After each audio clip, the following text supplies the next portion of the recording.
don't go crazy during this quarantine, okay? Stay calm. Stay calm. It's just a quarantine. Whatever that means.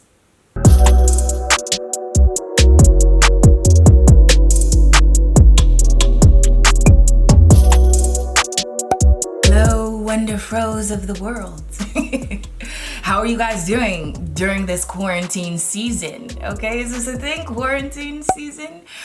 Today I'm gonna be doing a chit chat get ready with me. Hopefully all of the links for what I'm using will be down below. Check the D box. Hashtag check the D box. If you guys watched Nappy Headed Jojoba's latest live, that's a thing now. It's a thing. I'm making it a thing. If you don't know who I'm talking about, check out her channel as well. She's super dope, has a lot of critical thought about important social issues nowadays, and I just enjoy her perspective on things because I just think, you know, she says the things that need to be said. So check her out, she's super awesome. And check the D box if you are interested in what I am putting on my face, because today is going to be more about the discussion. I'm gonna go full glam, you know, as full glam as I can go.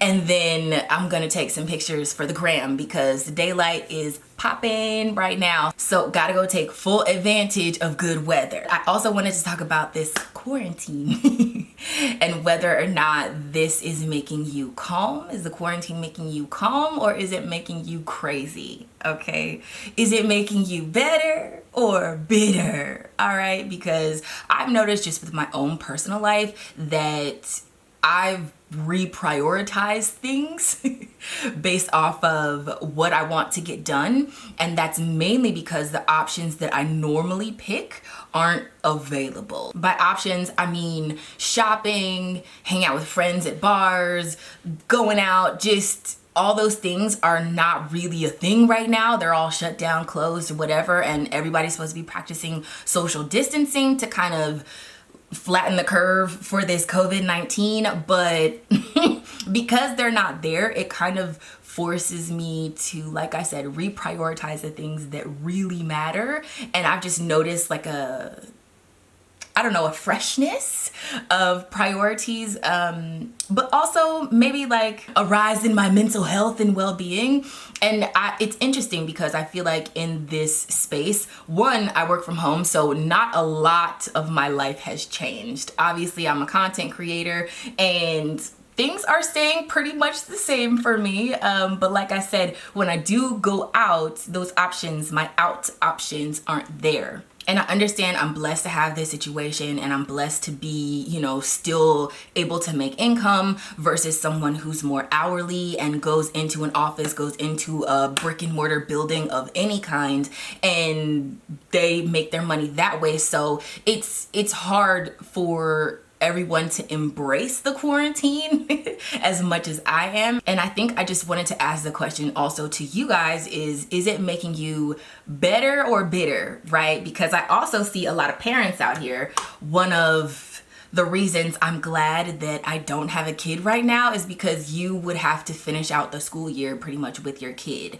or you would have to be the teacher, or some type of way you would have to start teaching your children. I also know those people have full-time jobs, so their income is affected, and if they, you know, don't have the work to go into, most of the time people, I think, yes, COVID-19 is bad, and yes, people are dying, and yes, we should try and flatten the curve, but a lot of people are really concerned with the economic recession that's on the brink, that's happening right now. And it's interesting to see what and who rises to the top and embraces this challenge, and then the people that either get pushed at the bottom or end up being very pessimistic about it and not looking for or towards the future because of what's going on right now. I already put my primer on.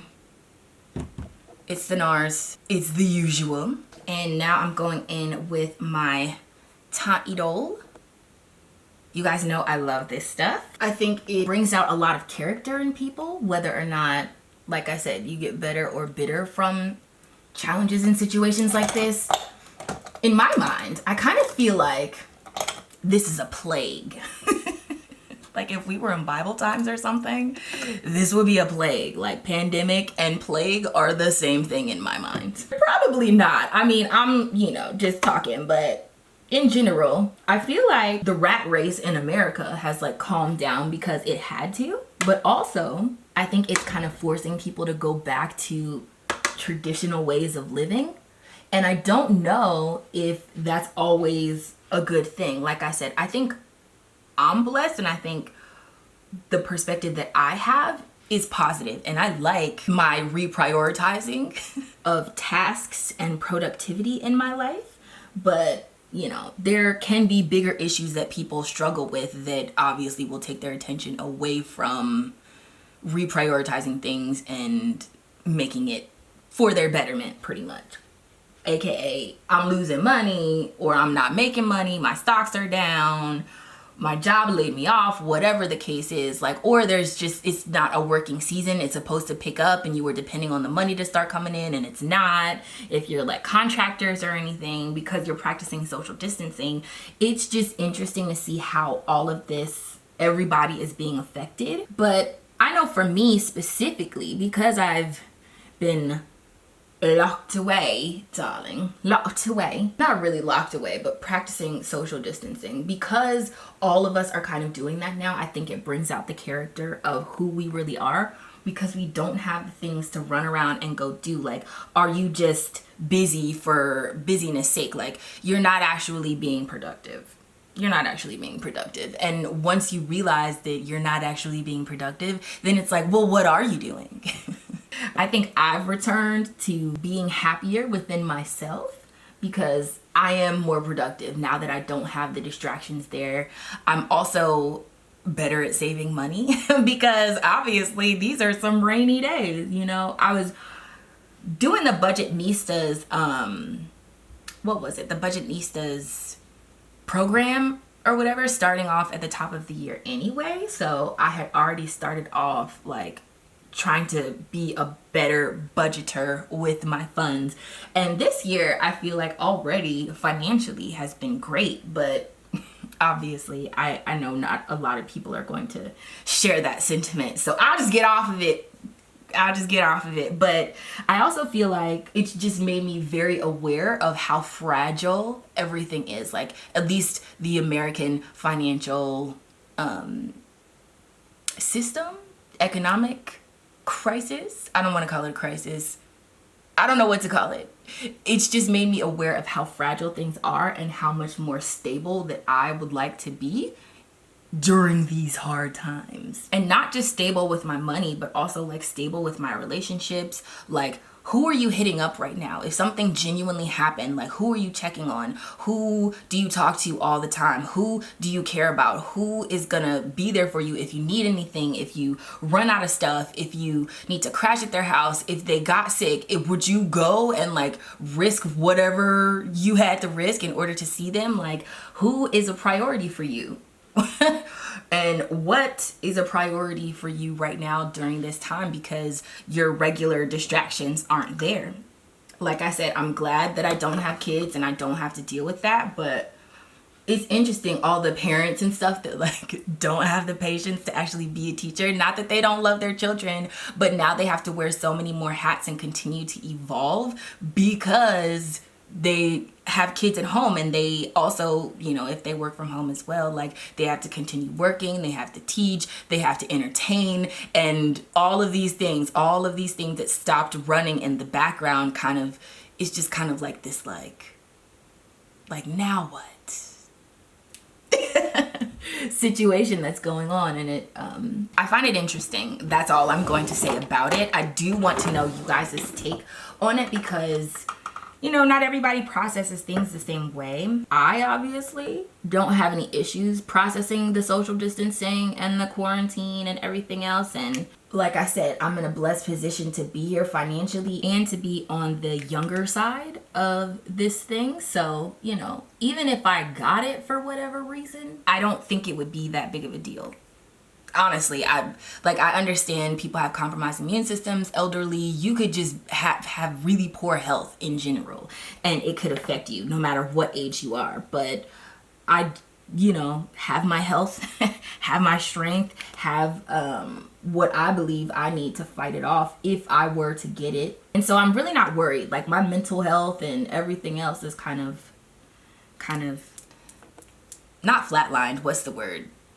I'm just in a stable space. I'm in a stable space. But I do think reprioritizing things and doing things that make me happy and doing things that build on my character or on my skill set now that I don't have everything else there to pull away from those things is like, hey, I kind of like this.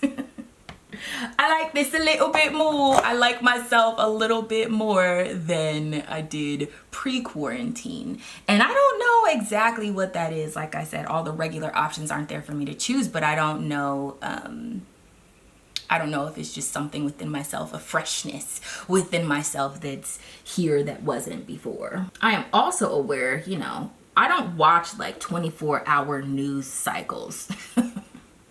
Those things will leave you depressed and with high anxiety peaks. You know what I mean?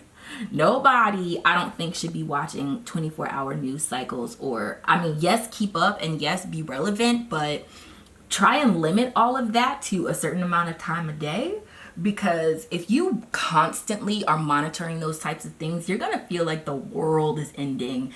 And I think that would impede any kind of mental health. That would go in the opposite direction. I think the media is having a field day with our current president's responses to everything, but also to the numbers and who's getting sick and who's dying. And it's a lot of sensationalism, and I don't agree with it. I do think we should be informed of what's going on, and also locally being informed of what's going on that's more relevant to you. But I don't think that you need to constantly fearmonger and scare people into clicking and watching and staying plugged into whatever your news cycle is, because that's just unhealthy for everybody involved.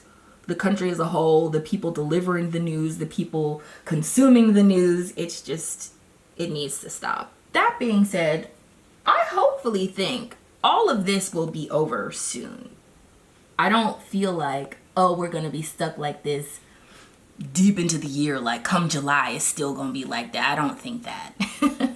Soon and very soon, things should go back to normal, and I think a lot of people's minds are more set on the recession that could possibly happen or is happening. I think they're more set on how to bounce back from all of this rather than just processing what's going on right now. I know staying present is a way for people to kind of process everything that's going on right now, because, you know, if you start thinking about the future, which is very unknown, a lot of what is going on is very unknown. If you start trying to speculate and assume and draw conclusions with limited information, it is going to just incite a lot of fear and anxiety. And I don't think you need to be in that mental space for any prolonged period of time, because it's going to affect you negatively. But being prepared and taking each day as it comes, being as prepared as possible and taking, ooh, that was way too much contour. Being as prepared as possible and taking things each day that they come. I think you should just focus on prioritizing that day and what really matters. And once again, limiting your media intake to just an hour a day, less than an hour a day. Be informed, but don't be scared. Do you guys find that you're getting like closer to the people you care about and love? Or are you getting like farther away? Like, are they driving you crazy? Or do you not have people that you can depend on at all? Like, maybe this is a wake-up call, like, hey guys, you might want to get a support system at some point in your life. And that's not all, I mean, you know, that's not always an easy thing to do, but having a support system or being part of a support system also means you contribute to it. So who are you contributing to? Who do you care about? Who do you love? Who do you love? Are you for sure? But like I said, I'm hopeful that all of this will be over soon.